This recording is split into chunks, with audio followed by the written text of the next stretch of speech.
तो hello and welcome guys, स्वागत है आप सबका एक बार फिर से आपके अपने यूट्यूब चैनल में। मैं अभिषेक जैन आप सभी लोगों का वेलकम करता हूं। तो गाइस एक बार फिर से मैं आपके सामने हाजिर हूं एक और इंटरेस्टिंग वीडियो लेके।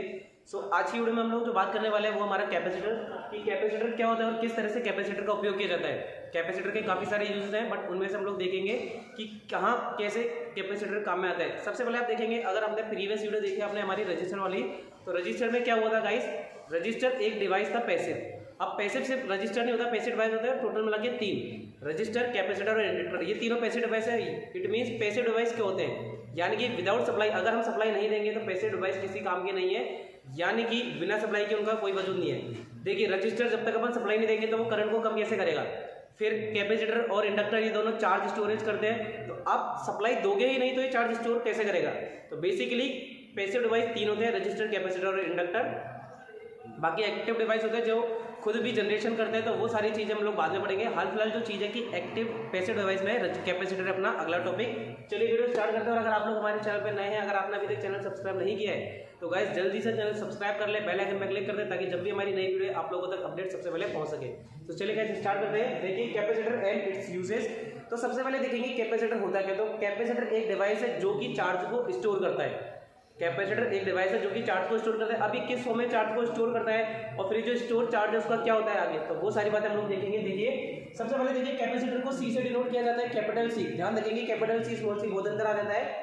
तो कैपेसिटर को कैपिटल सी से डिनोट किया जाता है। हिंदी में इसका नाम होता है संधारित्र, यानी कि कोई धारिता रखने वाला है ना, कोई चीज धारण करने वाला है, तो वो होता है, इसका नाम इसलिए रखा गया संधारित्र। इसका सिंबल होता है गाइस बैटरी जैसा सिंबल होता है कुछ, बट बैटरी में एक टंग बड़ी एक टंग छोटी होती है, इसमें दोनों बराबर होता है। ये प्लेट की तरह होता है, दो प्लेट है जैसे अपने खाने की प्लेटें होती है ना, उसी तरह से देखिए ये दो प्लेटें आपस में जोड़ देंगे तो बड़ी प्लेट बन जाती है। इसके बीच में भरा जाता है डाइलेक्ट्रिक, यानी कि एक इंसुलेटिंग मटेरियल। इसके बीच में एक इंसुलेटिंग डाइलेक्ट्रिक मटेरियल भरा जाता है। तो अब देखते हैं कि कैसा क्या होता है। इसका मात्रा की बात करें यानी कि यूनिट फेरेड होती है, ठीक है। फेरेड को एफ से डिनोट किया जाता है। फेरेड इसलिए देते हैं क्योंकि साइंटिस्ट का नाम फेरेड था, इसलिए फेरेड यूनिट दे दी। अब इसको किस काम में लिया जाता है, यूजेस की बात करें तो देखिए चार्ज स्टोरेज के रूप में काम में लिया जाता है और फिल्ट्रेशन के रूप में। तो चार्ज स्टोर कैसे करेगा और फिल्ट्रेशन कैसे करेगा, वो सारी बातें बहुत ज़्यादा इंपॉर्टेंट है। तो देखिए मान लीजिए ये दो कैपेसिटर है, ठीक है, ये कैपेसिटर है, ये कैपेसिटर की दो प्लेटें हैं। ये क्या है गाइस, आपको दिख रही हो ये नीले रंग में कैपेसिटर की दो प्लेटें है और इनके बीच में क्या है, इंसुलेटिंग मटेरियल है। और इंसुलेटिंग मटेरियल ऐसा होता है जिसकी डाइलेक्ट्रिक स्ट्रेंथ बहुत ज़्यादा अच्छी होती है, यानी कि अच्छे खासे वोल्टेज को सहन कर सके।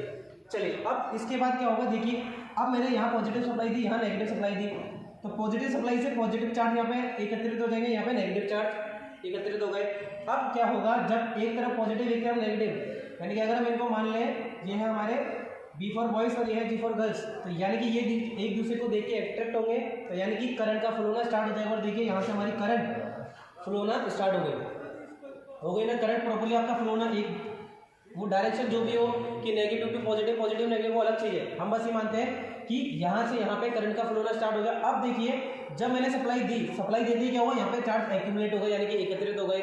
और जैसे ही अब मैं लोड कनेक्ट कर दूँ उसके थ्रू, तो ये सारे चार्ज क्या हुआ, धीरे धीरे कम हो जाएंगे। यानी कि स्टार्टिंग में सप्लाई देते ही तो इसमें क्या हुई, चार्ज हुए, और जैसे ही कोई लोड कनेक्ट कर दूंगा तो ये क्या हो जाएगा गाइस, ये हो जाएंगे आपके डिस्चार्ज।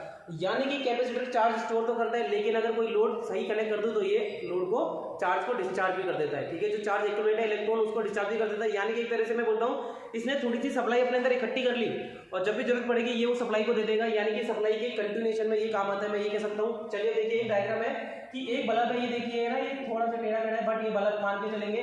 और यहाँ मैंने इसे एक बैटरी से कनेक्ट कर दिया। अब जैसे ही मैं इस बल्ब को बैटरी से कनेक्ट करूँगा क्या होगा गाइस, देखिए ये बल्ब मेरा ग्लो करेगा, यानी कि बल्ब जल जाएगा।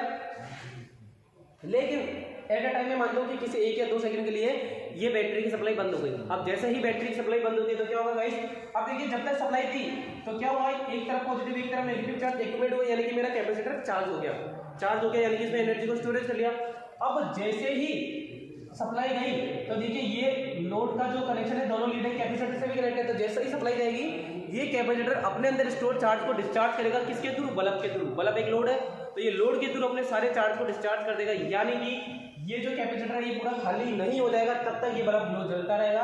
और अगर उसी टाइम पे ये बैटरी की सप्लाई कंटिन्यू वापस आ जाती है तो दोबारा से मेरा बल्ब जलने लगेगा और ये फिर दोबारा से चार्ज हो जाएगा। तो इस तरह से कैपेसिटर की चार्जिंग और डिस्चार्जिंग की प्रोसेस पूरी होती है। आई होप आपको कैपेसिटर किस तरह से चार्ज स्टोर करता है और कैसे डिस्चार्ज करता है वो समझ आ गया होगा। अच्छा, ज़्यादातर आपने देखा होगा कैपेसिटर माइक्रोफेरेड, क्योंकि गाइस ज़्यादा कैपेसिटर की आवश्यकता नहीं है, कम कैपेसिटी के ही कैपेसिटर का प्रयोग लिए जाते हैं, ज़्यादातर माइक्रोफेरेड के कैपेसिटर इस्तेमाल किए जाते हैं, क्योंकि जैसे जैसे कैपेसिटर का साइज बढ़ेगा, रेटिंग बढ़ेगी, वैसे वैसे कैपेसिटर बड़ा होता जाएगा। इसीलिए हमें छोटे काम के लिए छोटे छोटे कैपेसिटर काम में लिए जाते हैं। अब देखिए तो ये है। अच्छा, क्योंकि देखिए बड़ा चार्ज होगा तो वो बड़ा चार्ज स्टोरेज, अब ज़्यादा चार्ज स्टोरेज करना है तो ज़्यादा साइज का आएगा ना, अब छोटा चार्ज स्टोर करना है तो छोटे कैपेसिटर काम में लेने पड़ेंगे। अब देखिए माइक्रोफेरेड में अगर कैपेसिटर काम में ले रहे हैं तो वो किस रेटिंग का लूँ, मुझे मेरे घर में मेरा पंखा है, वहाँ पे मुझे कैपेसिटर लगाने, तो किस रेटिंग का लगाऊं, मुझे नहीं पता, 2.5 फैरेड का लगता है, मुझे तो मेजरमेंट करके बताओ कि 2.5 फैरेड आया तो कैसा आया। चलिए देखते हैं। इसका फॉर्मूला होता है P प्लस एफिशिएंसी, P क्या होता है, power plus efficiency upon V square, voltage square plus frequency. अब मैं मानता हूँ कि मेरा एक पंखा है, मान लीजिए 70 वाट का मेरा पंखा है, तो देखिए पावर की जगह आ गया 70 वाट, एफिशिएंसी आपको पता है ज़्यादातर इलेक्ट्रिकल अप्लायंसेस की एफिशिएंसी में 80% रखता हूँ, तो 80% आ गई इसकी एफिशिएंसी।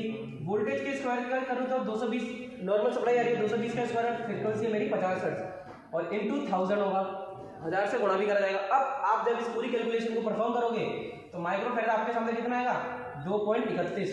अब ठीक है, 2.31 वैल्यू को ज़्यादातर बनाते नहीं है, 2, 2.5, 3, 3.5 ऐसे बनाया जाता है, यानी कि मैं 2.3 है तो कुछ ज़्यादा ही रेटिंग लूंगा ना, एग्जैक्ट तो लूंगा नहीं, क्योंकि अगर जरा सा भी हल्का हुआ तो मेरा कैपेसिटर फट जाएगा। तो 220 वोल्टेज के लिए 220 वोल्ट के लिए मैं 2.5 माइक्रोफेरेड का इस्तेमाल करूंगा।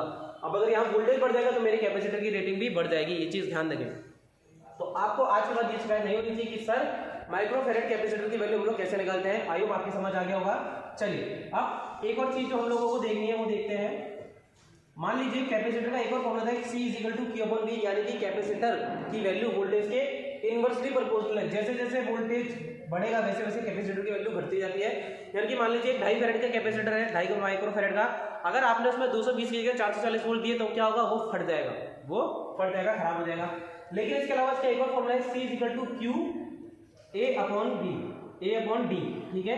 A है गाइस यहाँ पे एरिया, और D है आपका डिस्टेंस। यानी कि मैं कह सकता हूँ जैसे जैसे मेरे एरिया की वैल्यू बढ़ेगी, वैसे वैसे कैपेसिटर की वैल्यू भी बढ़नी चाहिए। तो देखिए ये कैपेसिटर अभी इतना सा, ठीक है, तो इसके अंदर बहुत कम चार्ज स्टोर होगा, इसकी प्लेटों के पास तो चार्ज स्टोर होता है, ठीक है। लेकिन यदि मैं इसका साइज को बढ़ा दूं तो ज़्यादा चार्ज स्टोर होगा। यानी कि मैं कह रहा हूँ कि जैसे जैसे एरिया बढ़ाता जाऊंगा वैसे वैसे कैपेसिटर की वैल्यू बढ़ती जाएगी। तो देखिए एरिया है ना, देखिए मान लीजिए एक बड़ी प्लेट है मेरे पास में, छोटी प्लेट में खाना कम आएगा, बड़ी प्लेट है तो बड़ी प्लेट में खाना आपको पता है ज़्यादा आएगा, आप ज़्यादा भर के ले सकते हो, बिल्कुल खा सकते हो। तो ये हो गया C = A। अब बात करते हैं डिस्टेंस। तो मान लीजिए अब मैं इसके डिस्टेंस को बढ़ा देता हूँ, तो ये देखिए यहाँ पे इसके डिस्टेंस को थोड़ा सा और बढ़ा दिया जाए। अब अगर डिस्टेंस बढ़ गई, अब यहाँ पे कितने भी चार्ज एक्यूमुलेट हो जाए, अब यहाँ से यहाँ जाने के लिए, यहाँ नेगेटिव होंगे, यहाँ से यहाँ जाने के लिए देखिए डिस्टेंस ज़्यादा ट्रैवल करनी पड़ेगी, D की वैल्यू बढ़ गई। तो जैसे जैसे D की वैल्यू बढ़ेगी करंट एक छोर से दूसरी छोर नहीं पहुँच पाएगी। क्यों? क्योंकि इसके बीच में है डाइइलेक्ट्रिक मटेरियल, इंसुलेटिंग मटेरियल है। तो अगर पास होगा तो इलेक्ट्रॉन एक वैलेंस बैंड से कोवैलेंट बैंड से वैलेंस बैंड में पहुंच जाएंगे, लेकिन अगर डिस्टेंस ज़्यादा होगी तो नहीं पहुंच पाएंगे। इसीलिए यहाँ पे डिस्टेंस जितनी ज़्यादा होगी कैपेसिटेंस की वैल्यू उतनी ज़्यादा कम होती जाएगी। तो ये चीज़ बहुत इंपॉर्टेंट है आपको समझना कि C = Q/A/D फॉर्मूला होता है। और ये फॉर्मूला तो कैलकुलेशन परफॉर्म करने के लिए इस्तेमाल किया जाता है कि मान लीजिए एक इतने कूलम का चार्ज है, इतने वोल्टेज में, तो कैपेसिटर की वैल्यू कितनी होगी। ये भी फॉर्मूला इंपॉर्टेंट है, बस समझने की दृष्टि से आप इस फॉर्मूले को ध्यान रखें। अच्छा, बाकी बात आता है कि फिल्ट्रेशन में, तो फिल्ट्रेशन में आपने देखा होगा ये एक कैपेसिटर बैंक होता है, ठीक है। ये क्या है आपका हाफ वेव ब्रिज रेक्टिफायर, देखा होगा हाफ वेव रेक्टिफायर, तो फुल वेव रेक्टिफायर और ब्रिज रेक्टिफायर। तो ये ब्रिज रेक्टिफायर में कैपेसिटर लगा रहता है जो कि AC को DC में कन्वर्ट करते हैं, लेकिन डायोड के थ्रू AC प्योर DC में कन्वर्ट नहीं हो पाती, कुछ पल्सेशन इसमें रह जाते हैं। देखिए ये है आपका AC सप्लाई, ठीक है, और ये है आपका DC सप्लाई। अब DC सप्लाई ऐसे ऊपर की तरफ पॉजिटिव और इसका पीक टू पीक वैल्यू लिया तो ये मेरे को एक फ्लैट लाइन प्रोवाइड हो गई। लेकिन एक्चुअली में जो फिल्ट्रेशन प्रोवाइड होता है, देखिए डायोड जो फुल ब्रिज रेक्टिफायर है उसके थ्रू हमें ऐसी वेवफॉर्म मिलती है, पॉजिटिव फिर नेगेटिव आ गई, फिर मान लो पॉजिटिव फिर नेगेटिव मिल गई। तो ये प्योर DC नहीं है, ठीक है। ये देखो यहाँ पे फिर यहाँ ब्रेक आ गया, यहाँ पे फिर यहाँ ब्रेक आ गया, तो इस टाइम पे कैपेसिटर आता है। तो देखिए ये दोनों टाइम में पॉजिटिव की पॉजिटिव वैल्यू, अब जब ये नेगेटिव की जिस टाइम पे यानी कि जीरो ही सप्लाई, तो उस टाइम पे कैपेसिटर ने आगे सप्लाई दी थी, कैपेसिटर चार्ज था, कैपेसिटर ने डिस्चार्ज कर दिया, यानी कि यहाँ पे C के थ्रू, फिर 1 2 3 उसके बाद फिर कैपेसिटर ने अपना काम करा। तो इस तरह से कैपेसिटर एक इम्प्योर DC को प्योर DC में कन्वर्ट करने का कार्य करता है। तो ये हो गया कैपेसिटर का काम। तो दो हमने यूज पढ़े थे, चार्ज स्टोरेज और फिल्ट्रेशन, तो दोनों इस्तेमाल हम लोगों को यहाँ पे मिल गए हैं। चार्ज स्टोरेज भी हो गया और कैपेसिटर फिल्ट्रेशन का काम भी हो गया। अब देखिए ये डायग्राम दे रखा है आपको, ये एक इलेक्ट्रोलाइट टाइप का कैपेसिटर है। काफी तरह के कैपेसिटर होते हैं, इलेक्ट्रोलाइट, माइका, पेपर कैपेसिटर, ठीक है। हम लोग देख रहे हैं इलेक्ट्रोलाइट, ये डायग्राम देखिए इसका। यहाँ पे क्या हो रहा है गाइस कि यहाँ पे देखिए कैथोड कॉइल है और ये एनोड कॉइल है, इन दोनों के बीच में सेपरेटर है, यानी कि इन दोनों को अलग अलग रखना है, आपस में टच होने नहीं देना है। यानी कि ये दोनों प्लेट है, एक एनोड एक कैथोड, पॉजिटिव नेगेटिव, और यहाँ दोनों की लीड निकाल लेके बाहर की तरफ जो अंदर की तरफ जो होती है एल्यूमिनियम टैप और ऊपर होती है आपकी कनेक्टिंग लीड। तो ये हो गया आपका कैपेसिटर। दोनों प्लेट को इंसुलेशन प्रोवाइड रहना है, बीच में क्या रहना चाहिए, बराबर डाइलेक्ट्रिक मीडियम वाला इंसुलेटर रहना चाहिए। तो ये था आपका पूरा कैपेसिटर के बारे में। आई होप इस वीडियो के बारे में आपको कैपेसिटर के बारे में एक एक जानकारी मिल गई होगी, और अगर आपने पूरी वीडियो देखी तो आपको कैपेसिटर अच्छे से समझ आ गया होगा। तो गाइस अगर आपको इस तरह का इलेबोरेशन पसंद आया और आगे भी आप चाहते हैं कि मैं इस तरह की वीडियो बनाऊं और इलेबोरेट करूं, तो प्लीज़ वीडियो को लाइक करना ना भूलें, चैनल को सब्सक्राइब करें, और अगर ज़्यादा से ज़्यादा आप अपने दोस्तों के साथ शेयर भी करें, बेल आइकन पर जरूर क्लिक करके रखें ताकि जब भी हमारी नई वीडियो आप लोगों तक अपडेट पहुँच सके। थैंक यू गाइस, मिलते हैं अपनी नेक्स्ट वीडियो।